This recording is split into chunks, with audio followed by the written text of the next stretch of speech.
আসসালামু আলাইকুম ভিউয়ার্স, আজকে আমি আপনাদের তৈরি করে দেখাবো মোগলাই পরোটা। মোগলাই পরোটা তৈরি করতে যা যা লাগছে তা দেখিয়ে দিচ্ছি। এখানে আমি 2 কাপ পরিমাণের আটা নিয়েছি 2টা ডিম, কিছু পরিমাণের পেঁয়াজ কুচি, ধনিয়া পাতা কুচি, মরিচ কুচি, স্বাদ মতো লবণ। মোগলাইয়ের স্বাদটা বাড়ানোর জন্য নিয়েছি ম্যাজিক মশলা, আর লাগছে পরিমাণ মতো তেল। মোগলাই তৈরি করতে আমি এখন আটার ডোটা তৈরি করে নিচ্ছি। ডোটা কিভাবে তৈরি করছি তা আপনাদের দেখাচ্ছি। প্রথমে আমি আটা বা ময়দা, আপনারা যে যেটা নেন, এটার মধ্যে লবণ, পরিমাণ মতো লবণ দিয়ে দিচ্ছি। লবণ দেওয়ার পরে আমি এখানে 1 কাপ পরিমাণের সয়াবিন তেল দিচ্ছি। এখন আমি তেলগুলোকে ভালো করে আটার সাথে মিক্স করে নিব।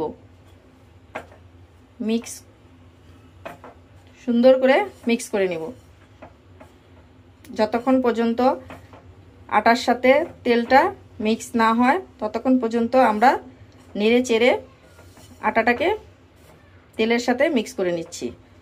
লবণ, তেল, আটা সুন্দর করে মিক্সের পরে আমি পরিমাণ মতো আস্তে আস্তে পানি ঢালবো। এখন আমি ডোয়ের মধ্যে অল্প অল্প করে পানি মিশাচ্ছি। সুন্দর করে ডোটা তৈরি করে ফিরে আসছি। তৈরি হয়ে গেছে আমার মোগলাই ডোটা ঠিক এইরকম হবে। এই যে আপনারা ঠিক এরকম করে নেবেন। এই যে আমি দেখিয়ে দিচ্ছি, আমার হাতে লাগছে না। এখন সময় থাকলে আপনারা আধা ঘন্টা রেস্টে রাখবেন। আমার হাতে সময় নেই, তাই আমি এখনই আপনাদের তৈরি করে দেখাচ্ছি। মোগলাইয়ের ভিতরের যে পুরটা, এটা তৈরি করতে যা যা লাগছে আমি দেখিয়ে দিচ্ছি। আমি নিচ্ছি পরিমাণ মতো পেঁয়াজ কুচি,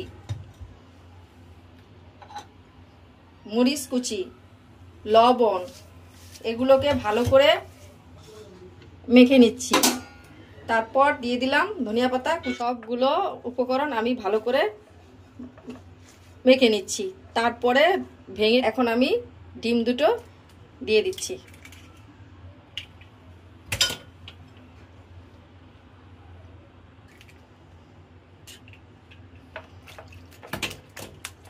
ভালো করে ডিমের সাথে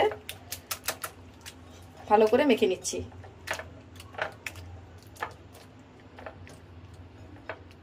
মোগলাইটা তৈরি করার জন্য আমি এখানে ডো নিচ্ছি।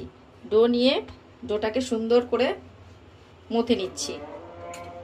এখন আমি ডোটাকে পাতলা করে বেলে নিচ্ছি। পাতলা করে আমি এভাবে ডোটা করে নিয়েছি। এখন আমি ভিতরের পুরটা ঢেলে দিচ্ছি। তারপরে কিভাবে ভাঁজ করছি আপনারা লক্ষ্য করবেন। তারপর ম্যাজিক মশলাটা আমরা ছিটিয়ে দিচ্ছি। এখন ম্যাজিক মশলাটা ছেটানোর পরে এভাবে ভাঁজ করে নিব। অন্য পাশে এভাবে ভাঁজ করব। তারপর এইভাবে ভাঁজ করে আমরা চুলায় বসিয়ে দেব। এখন আমরা ভাজার জন্য প্যানে পরিমাণ মতো তেল দিয়ে দিচ্ছি। এখন আমি সাথে সাথে মোগলাইটা ছেড়ে দিচ্ছি। গরম তেলে এখন আমরা এপিট উপিট করে মুচমুচে করে ভেজে নিব। এক পাশ ভাজা হয়ে গেলে আমি উল্টিয়ে নিচ্ছি।